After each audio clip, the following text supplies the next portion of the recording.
Hey guys, Super7 here, back again with another action figure review. Today we'll be taking a look at the Thundercats Ultimates. Jaga, brought to us by the fine folks over at Super7, as well as my good buddy Evil Villain. Click the link in the description below and head on over to his Instagram, give him a follow, let him know Overlord sent ya. That said, funny story, Evil Villain actually sent me this figure subconsciously. He just did it because he didn't care for it anymore or what have you, as an Evil Villain does. And me, being the complete tard that I am, offered him the Four Horsemen Studios Skullman figure for it. So, I guess I don't have that figure anymore.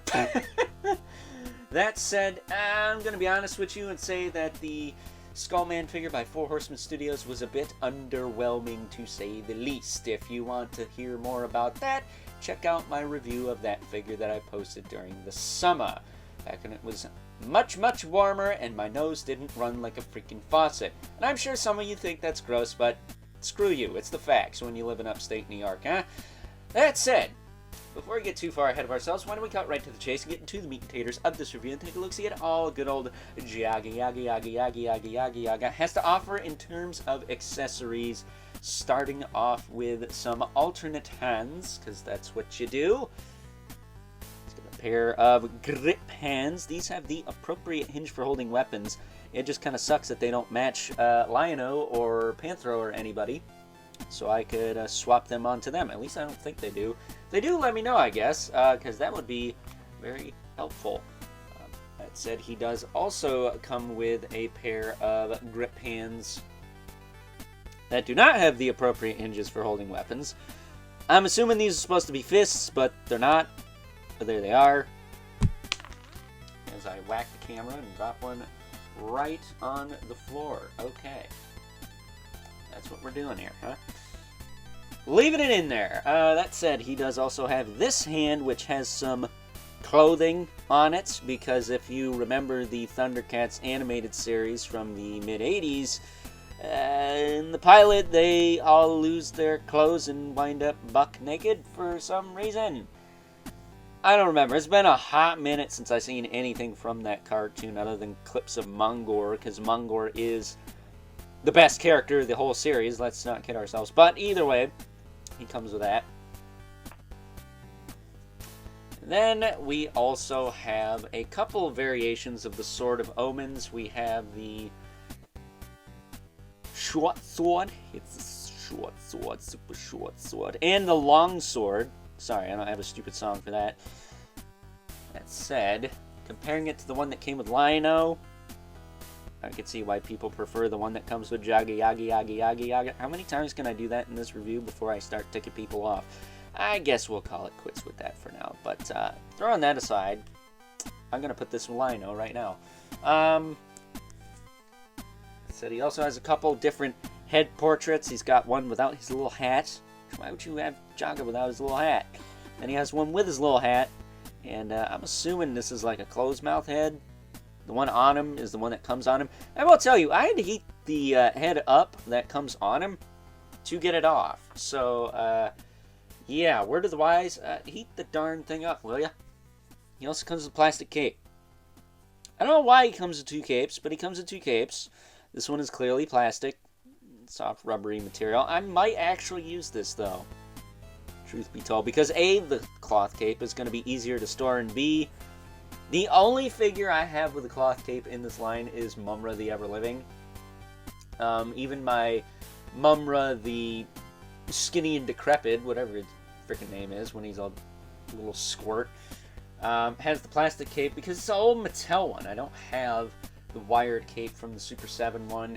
I don't have the Screaming Mouth Head from the Super7 one either.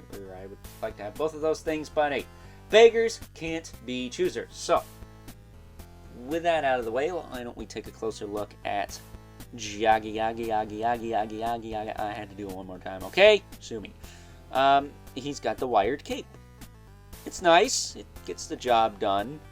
It's a little better than a Four Horsemen cape because the freaking wire isn't trying to skewer my fingers. But there you go.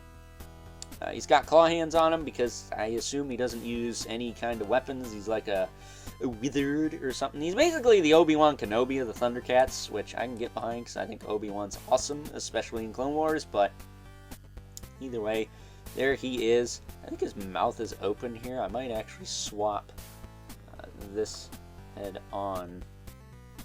I think it's closed. I have to double check that. I think this mouth is open though. So either way, as far as his articulation goes, his head will rotate. Again, it's very tight on there. It's got a little wiggle in that ball peg, and I will say I heard a little when I started to pop this off. So again, heat it up. Don't break your toys. I don't think I messed anything up. Nothing even rattles on him. So I don't know what that was. I don't care what that was. It might have just been paint chipping off. I don't care. Out of sight, out of mind. That's all there is to it. Shoulders.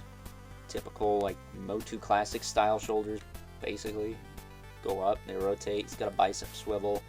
Single jointed elbow with rotation, but it doesn't do a lot because the muscles get in the way of themselves. He does have rotation in the wrist with a hinge. He's got the little claws again there. And because his tunic is a soft material, you can use the ab crunch pretty well. It moves that far forward, that far back. He does have a waist twist. His hips will kick forward. Not very far at all. What the heck? There you go. Kind of got to maneuver the leg a bit. They will kick out. Back down. He's got a thigh cut that works okay. This knee, I had to heat the piss out of that. Get that to move.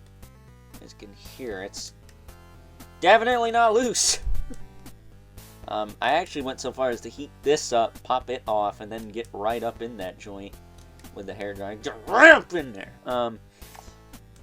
And now it works. For whatever reason, they feel like putting a swivel below the knee is more useful than just using the frickin' boat cut.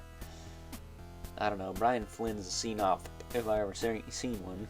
I mean, did you see his excuse for the 2003 Turtles having articulation? Yeah, I did. Either way, he's got a hinge in the foot with a rocker and peg holes at the bottom of the feet.